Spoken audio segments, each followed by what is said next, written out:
திண்ணனூருக்கு எப்படிங்க போகணும்? பஸ்லயும் போலாம், நடந்தும் போலாம். வசதி எப்படி? நடந்து போற வழியை சொல்லுங்க. இந்த ரோட்ல நடந்து போனீங்கன்னா 5 கிலோமீட்டர், இப்படி ஒத்தாடி பாதையில போனீங்கன்னா 3 கிலோமீட்டர்.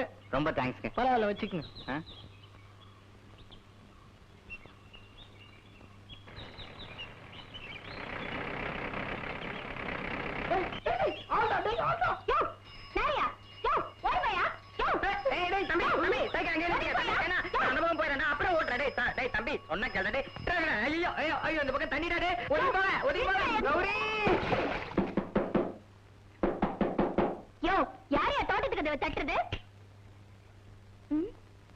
வணக்கம். மலரும் நினைவுகளோட உங்களை இன்னைக்கு நான் சந்திக்க வந்திருக்கேன். அந்த மலரும் நினைவுகள் என்னன்னு தானே கேட்குறீங்க? பார்த்தீங்கன்னா திருநெல்வேலியில் ஃபஸ்ட்டு அந்த மலரும் நினைவுகள் டௌரி கல்யாணம் படம் அதை வந்து பார்ட்டாக நம்ம ஊர் காட்சிகள்லாம் பார்ட்டாக கட் பண்ணி ஃபேஸ்புக்கில் முதல்ல அறிமுகப்படுத்துனது நான் தான். இப்போ பார்த்தீங்கன்னா அதை பற்றி எடுத்து சொல்ல வந்திருக்கேன். அது 1983 ரிலீஸ் ஆன படம். அந்த படம் பார்த்தீங்கன்னா நம்ம திருநெல்வேலியில் இருக்க சரௌண்டிங்கில் தான் படத்தோட காட்சி நிறையவே எடுத்துருக்குறாங்க. இப்போ நான் நிற்கிற இடம் பார்த்தீங்கன்னா எஸ்வி சேகர் சார் வந்து திருநெல்வேலிக்கு போகிறதுக்கு வழி கேட்பார். இப்போ வழி கேட்கும்போது ஒருத்தவங்க சொல்லுவாங்க, இந்த வழியில் தான் போனால், இந்த ஒத்தடி பாதையிலே போனால் 1 கிலோமீட்டர் திருநெல்வேலி சொல்லுவாங்க. அந்த ஒத்தையடி பாதை தான் இது. அந்த காட்சியில் வர புளிய மரத்தை பாருங்கள். பார்த்தீங்களா? அந்த புளிய மரம் தான் அது. இந்த ஊரில் பார்த்தீங்கன்னா இந்த ஒத்தடி பாதையும் சரி, அந்த ரோடும் சரி, புளிய மரமும் சரி மாறாமல் அப்படியே இருக்குது. அந்த ஒத்தடி பாதையில் சார் நடந்து வரும்போது ஒரு சின்ன பையன் சைக்கிள் ஆப்போசிட்டில் வருவான். அதை பார்த்து பயந்து சார் ஒரு மதகுல விழுவார். அந்த மதகு தான் இது. இந்த மதகு எப்படின்னா, ஏரியில் வந்து தண்ணி திறந்து விடுவாங்க. நம்ம விவசாயத்துக்கு போகிற தண்ணி வந்து ஏரியிலேருந்து வரும். அது இந்த மதகு வழியாக தான் போகும். அதுதான். அடுத்த ஸ்பாட்டுக்கு போகலாம் வாங்க. ஏண்டி யாருமே இல்ல இந்த இடத்துக்கு என்ன எதுக்கு தனியா கூட்டிட்டு வந்த? உங்ககிட்ட முக்கியமான ஒரு விஷயம் பேசணும். என்ன பேசுறதுனாலும் வீட்லயே பேசிருக்க வேண்டியதானே? அங்கதான் நிறைய இடம் இருக்கு. வீட்டுல பேசினாதான் தெருவையே கூட்டிடுறீங்களே. என்ன விஷயம்? நம்ம கௌரி இருக்காளே, என்னாச்சு அவளுக்கு? சொல்லி முடிக்கிறதுக்குள்ள ஏன் இப்படி கத்துறீங்க? கோச்சு காதரி, என்னாச்சு அவளுக்கு? அவளுக்கு கல்யாண ஆசை வந்திருக்கு. யார கேட்டுக்கிட்டு கல்யாண ஆசை வந்தது? 4 நட்சத்திரம் பார்த்து ஊரை கூட்டி எல்லார்கிட்டயும் உத்தரவு வாங்கிட்டு தாங்க கல்யாண ஆசை வரும். ஒரு பொண்ணு வயசுக்கு வந்துட்டா கல்யாண ஆசை வர்றது ஏற்கதானே? யார கேட்டுக்கிட்டு அவளுக்கு வயசு வந்துச்சு? யோ, என்னடி யோன்னு கூப்பிடுற? யோ, நான் மேல கூப்பிட்டேன். இப்படி பாரு. அந்த அம்மா நல்ல காரியம் தானே செய்ய சொல்றாங்க. உங்க தங்கச்சி கல்யாணம் தானையா? செஞ்சு வையா.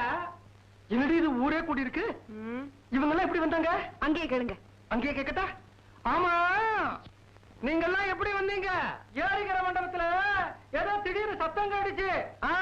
நாங்கெல்லாம் பயந்து போயிட்டோம். வந்து பார்த்தா நல்ல விஷயம் தான். கூடிய சீக்கிரம் கல்யாணம் ஒரு ஓடியா போடுறேன். நானும் என் பொண்டாட்டியும் ரகசியமா பேசிக்கிட்டு இருக்கோம். ஊர் மக்களுக்கு சொல்லிடுங்க. வணக்கம் மக்களே, நம்ம அடுத்த ஸ்பாட்டுக்கு வந்தாச்சு. அதோ தெரியுது பாருங்க, அந்த மண்டபத்தில் தான் நம்ம விசு சாரும் ஸ்ரீதிவ்யா அம்மாவும் உட்காந்து பேசுவாங்க. என்ன பேசுவாங்க? ரகசியம் பேச இந்த இடத்துக்கு வந்திருப்பாங்க. என்ன ரகசியம்னா, விசு சாரோட தங்கச்சி கௌரியோட கல்யாணத்தை பற்றி அங்கே பேசுவாங்க. இவங்க பேசுகிற சத்தத்தை கேட்டு நம்ம திருநெல்வேலி மக்கள் எல்லாரும் வந்து இந்த இடத்துல வந்து நிற்பாங்க. யோ, என்னையா கல்யாண சாப்பாடு போடியா, நாங்களும் வரேன், நீங்களாம் எப்படி வந்தீங்க அப்படின்னு சார் கேட்பாரு. அந்த இடத்த பாருங்க, இன்னை வரைக்கும் மாறாம அப்படியே அந்த மண்டபம் இருக்கு. பாத்தீங்களா? இந்த நினைவுகள் ஒன்னொன்னா நான் சொல்றேன். அடுத்த ஒரு ஸ்பாட்டு, சூப்பர் ஸ்பாட்டு, வாங்க பார்க்கலாம்.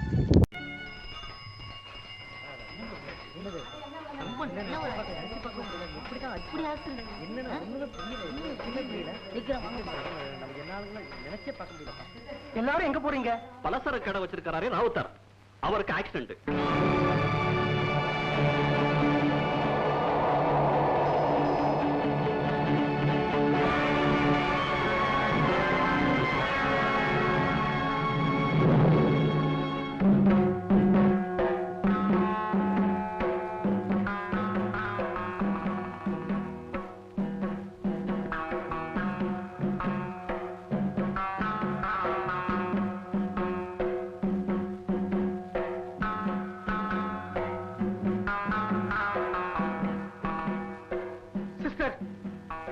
அம்மாக்கு எப்படி இருக்கு? மூளையில் அடிபட்டிருக்கு. இப்ப அவருக்கு சுயநினைவே இல்ல. 72 மணி நேரத்துக்கு அப்புறம் தான் சொல்ல முடியும்.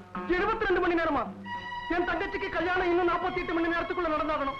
கல்யாணத்துக்கு சாமானந்த ராவுத்தர் தான் தரேன்னு சொல்லி இருக்கிறாரு. யோ, என்ன ஆஸ்பத்திரி நடத்துறீங்க? ராவுத்தர், ராவுத்தர், ராவுத்தர், ராவுத்தர், ராவுத்தர், ராவுத்தர், ராவுத்தர் பாக்கலையா?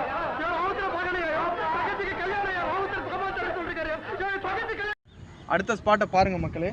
இந்த இடத்துல தான் நம்பியார் சார் வந்து வண்டியில் வருவார். வண்டியில் வரும்போது அவருக்கு வந்து ஆக்சிடென்ட் ஆயிரும். அந்த இடத்துல இருந்து விசு சார் வந்து ஓடி வருவார். ஓடி வரும்போது எல்லாரையும் கேட்பார், சைக்கிளில் எல்லாரும் எங்கே போகிறீங்கன்னு கேட்பார். அப்போ வந்து இந்த மாதிரி ராவுத்தருக்கு ஆக்சிடென்ட் ஆயிடுச்சு. அவர் பதறி அடிச்சுட்டு ஓடி வந்து பார்த்த இடம் தான் இது.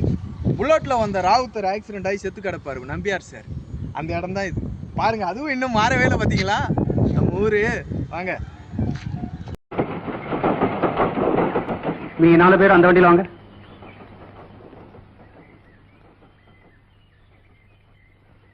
உத்தரவு ரொம்ப ஒல்லியா இருக்கு. நீங்களும் அந்த வண்டியிலே வாங்க. சரி சார். அம்மா, பொண்ணுக்கு அண்ணன் அந்த வண்டிக்கு ஏன் அமிச்சேன் தெரியுமா? அவர் முன்னாடி பேச வேண்டாம் தான். நல்லா ஞாபகம் வச்சுக்கோங்க.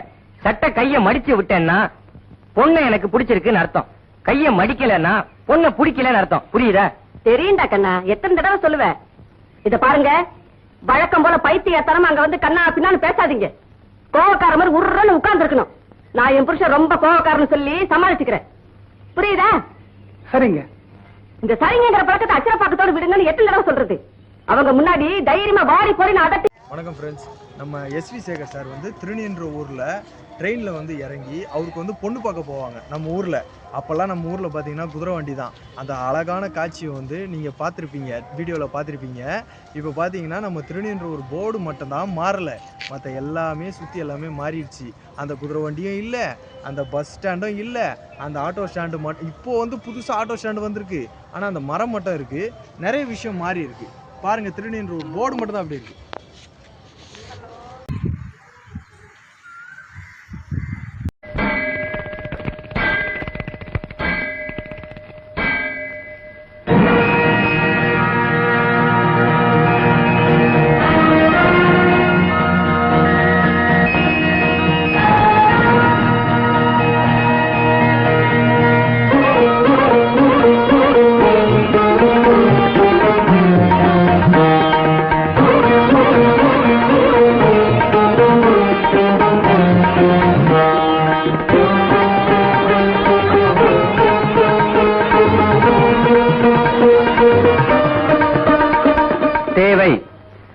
இத்தாலி நாட்டு கம்பெனி ஒன்றுக்கு மேனேஜர் தேவை. சம்பளம் 3500 ரூபாய். அடடே, அப்ளை பண்ணா கிடைச்சிரும் போல் இருக்க. 3000 ரூபாய்க்கு சம்பளம் வாங்குபவர்கள் விண்ணப்பிக்க வேண்டாம். கை கெட்டு வாய் கேட்டாம போயிடுச்சு. அண்ணனுக்கு சாப்பாடு போட்டல கேட்ட பேப்பர் வேணும். நானும் உனக்கு அண்ணன் தான். எனக்கும் ஒரு நாள் வேலை கிடைக்கும்.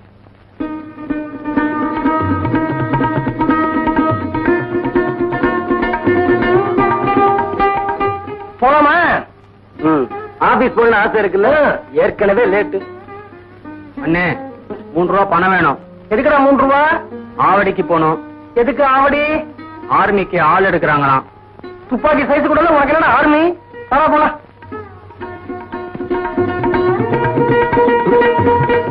ஆபீஸுக்கு நேரம் ஆச்சுப்பா. பெருமாள் கோயில்டா, விளையாடுறியா? அத ஞாயிற்றுக்கிழமை வச்சுக்கப்படாதா?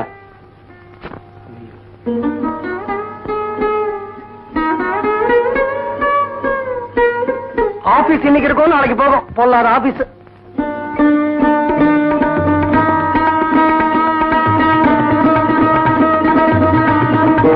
என்ன நீ சந்துக்குள்ள எல்லாம் பூந்து போற? நான் புதுசா ஒரு குறுக்கு வழி கண்டுபிடிச்சிருக்கேனே. ஒரு நிமிஷம்டா. சரி, நான் போறேன். ஊர்ல இருக்க சாமி எல்லாம் மெதுவா கும்பிட்டு வா.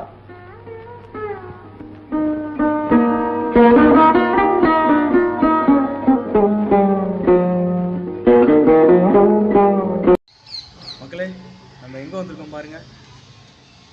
பாத்தீங்களா, அந்த கோபுரத்துக்கிட்ட, நம்ம பெருமாள் கோயில் கோபுரத்துக்கிட்ட வந்திருக்கோம்.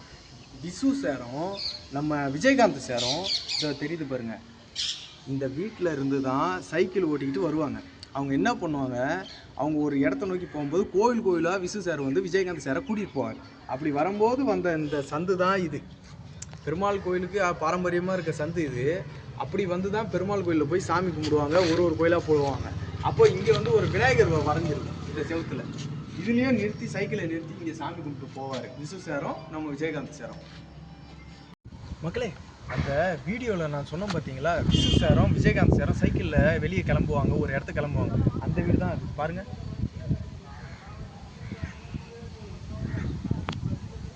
பார்த்தீங்களா, அந்த வீடு தான் இன்னைய வரைக்கும் பாரம்பரியம் மாறாமல் அப்படியே அவங்க அந்த வீட்டை காப்பாற்றிக்கிட்டு இருக்காங்க. ராவுத்தர், உங்களுக்கு விஷயம் தெரியுமா? என் தங்கச்சிக்கு கல்யாணம் நிச்சயம் பண்ணி இருக்கிறேன். ராவுத்தர் சந்தோஷப்படுறான். பெரிய அளவில் இந்த கல்யாணத்தை நடத்த போறேன். 3 வேளைக்கு சேர்த்து கிட்டத்தட்ட 1500 பேருக்கு சாப்பாடு. ராவுத்தர் பெருமைப்படுறான். இந்த கல்யாணத்துக்கு இந்த உப்பு, புளி, மளிகை சாமான் இதுக்கெல்லாம் எவ்வளவு பட்ஜெட் போட்டிருக்கேன் தெரியுமா? 3500 ரூபாய். ராவுத்தர் ஆச்சரியப்படுறான். இந்த மளிகை சாமான் எங்க வாங்க போறேன்னு கேட்கலையே. நியாய விலைக்கடை, அரசாங்க நியாய விலைக்கடை. இந்த கையில துட்டு, அந்த கையில மளிகை சாமான். ராவுத்தர் வருத்தப்படுறான் இல்ல? இல்லப்பா, ராவுத்தர் இப்போதான் ரொம்ப ரொம்ப சந்தோஷப்படுறான். ஓ, என்ன சொல்றீங்க ராவுத்தர்? அரே கணேஷு, நியாய விலை கடை மேலே சாமான ரொம்ப நல்லா இருக்கும். இம்பள் துட்டு கொடுக்கறான், வாங்கறான், சாய்போ போறான். நில்லுகிற ஒருத்தர், நில்லுகிற ஒருத்தர். சாய்போ கிளம்புறான்னா கிளம்புறான். இல்ல நில்லுகிற ஒருத்தர். அரே சாய்போ கடை மேலே நிறைய வேலை இருக்கு, போறான். அரே பச்சை மிளகா, மொட்டை பையா. ராவுத்தர் நிம்பள் மாதிரி எத்தனை பேரை பார்க்கறான். நிம்பள் நியாய விலை கடைக்கு போறான், ராவுத்தர் நம்ம கடைக்கு போறான். நிம்பள் துட்டோட போறான், நிம்பள் துட்டோட போறான். ராவுத்தர் அப்படி எல்லாம் சொல்லாதீங்க ராவுத்தர். இருக்கிற கஷ்டத்துல பழைய பாக்கிய பூரா கொடுத்துட்டேன். இத பாருங்க, நீங்களும் கை விட்டுட்டா என் தங்கச்சியோட கல்யாணம் நடக்கவே நடக்காது. கை விட்டுறாதீங்க ராவுத்தர். ராவுத்தர், ராவுத்தர் கண்ணா, ராவுத்தர் பாய், ராவுத்தர் பேட்டா, இல்லையா முடிவே சொல்லாம போறீங்களே. அரே பேட்டி, சாயங்காலம் நிம்பள் கடைக்கு மேலே வரா. சாய்போ அங்கே பதில் சொல்றான். அரே பையா, கண்ணாலா சாமான எல்லாம் பொட்டலம் கட்டி வைக்க சொன்னேனே, அதுக்கு எடு. மக்களே, இது வந்து கோவில் மண்டபம். ஆனா இந்த படத்துல ராவுத்தர் வந்து மேல நின்று பேசுவார். ராவுத்தரை எக்ஸசைஸ் பண்ணிக்கிட்டு இருப்பாரு இந்த படத்துல. ராவுத்தர் நம்ம நம்பியார் தலைவர், அவர் வந்து எக்ஸசைஸ் பண்ணுவாரு. பக்கத்துல விசு சார் வந்து தங்கச்சியோட கல்யாணத்தை பத்தி பேச வருவாரு. என்ன பேசுவாரா, தங்கச்சியோட கல்யாணத்துக்கு ராவுத்தர் பலசரக்கு கடையில இருந்து சில மளிகை சாமான் பொருட்கள் கேட்டிருப்பாரு. அதை பத்தி 2 பேரும் மாடியில இருந்தா டிஸ்கஸ் பண்ணுவாங்க. அந்த மாடியோட பகுதி எல்லா சிவரும் இடிஞ்சு போச்சு, பேலன்ஸ் இதுதான் இருக்கு. அதுதான் உங்களுக்கு காட்டுறதுக்கு இங்க கூப்பிட்டு வந்தேன். நன்றி. எங்களே தேர்றது இந்த அவனுக்கு ஒரு வந்திருக்கு. நானே பிச்சைக்காரன், எனக்கு எந்த பிச்சைக்காரன் லெட்டர் போட்டிருக்கான்? மக்களே, நம்ம பதிவோட கடைசி கட்டத்துக்கு வந்திருக்கோம். கடைசி கட்டத்தை சொல்கிறத விட இதுதான் மெயின் கட்டமே. அந்த படம் டௌரி கல்யாணம் படத்தில் பார்த்தீங்கன்னா இந்த பெருமாள் கோயிலை சரௌண்டிங் உள்ள சுற்றி இருக்கிற சரௌண்டிங் உள்ள இடத்துல தான் மெயின் காட்சி எடுத்துருக்குறாங்க. அந்த மண்டபம் பார்த்தீங்கல்ல, அந்த வீடு பார்த்தீங்கல்ல, அதுதான் விசு சார் வந்து அவங்க சொந்த வீடாக பயன்படுத்தின வீடு. அதுதான் அந்த படத்தில் சொல்கிறேன். அதுக்கப்புறம் பார்த்தீங்கன்னா இந்த தேரை பாருங்கள் எப்படி இருக்குது பாருங்கள். இன்றைக்கி அந்த தேர் வந்து இன்றைக்கி ஷெட்டுலாம் போட்டு எல்லாம் மாறி போச்சு. அன்றைக்கி காட்டின தேரடி தேரும் இன்றைக்கி கிடையாது, எல்லாமே மாறி போயிடுச்சு. இந்த பெருமாள் கோயில் பாரம்பரியம் பாருங்கள். அன்றைக்கி இருந்த பெருமாள் கோயிலை வந்து இன்றைக்கி நம்ம பார்க்க முடியும்னா பார்க்கவே முடியாது, சாத்தியமே கிடையாது. அது அந்த டௌரி கல்யாணம் படத்தில் மட்டும்தான் நம்ம பார்க்க முடியும். சினிமா என்ற விஷயத்தில் மட்டும்தான் பழசை வந்து நம்ம திருப்பி பார்க்க முடியும். இல்லை வீடியோ பதிவு இருந்தால் திருப்பி நம்ம பார்க்கலாம். ஆனால் இந்த சினிமான்ற விஷயத்தை வச்சு நம்ம வந்து இதை இன்னொரு வாட்டி பார்ப்போமா பார்க்க மாட்டோமான்றது எடுத்தவங்களுக்கே தெரியாது. ஏன்னா இன்றைக்கி இருக்கிற ஜென்ரேஷன் நம்ம தான், அவங்க கிடையாது. எடுத்தவங்க எடுத்து வச்சுட்டு போயிட்டாங்க. 50 வருஷத்துக்கு முன்னாடி கதையை இன்றைக்கி நான் பேசிக்கிட்டு இருக்கேன். 50 வருஷத்துக்கு முன்னாடி நானும் பிறக்கல, நீங்களும் பிறக்கல. நான் யாரை சொல்கிறேன்னா 2K கிட்ஸும் 90 கிட்ஸும் தான் நான் சொல்கிறேன். ஓகேங்களா? அன்னைக்கு நம்ம தாத்தாக்கள் வாழ்ந்த வாழ்க்கையும் அப்பாக்கள் வாழ்ந்த வாழ்க்கையும் நம்ம திரும்பி பார்க்க வைக்கிறது இந்த டௌரி கல்யாணம் படம். நம்ம ஊர் திருநென்ற ஊர் சொல்கிறேன். நம்மளோட வரலாறு வந்து அன்னைக்கு எப்படி இருந்தது யாருக்கும் தெரியாது, இந்த ஊர் எப்படி இருந்தது யாருக்கும் தெரியாது. ஆனால் இந்த படத்து மூலிமா நான் உங்களுக்கு தெரியப்படுத்துகிறேன். இந்த படத்தோட வீடியோ கிளிப்ஸை நான் கட் பண்ணி போட்டிருக்கேன். எல்லாரும் பாருங்கள், ரசிங்க. இன்னொரு வீடியோவில் நம்ம சந்திக்கிறேன். வணக்கம்.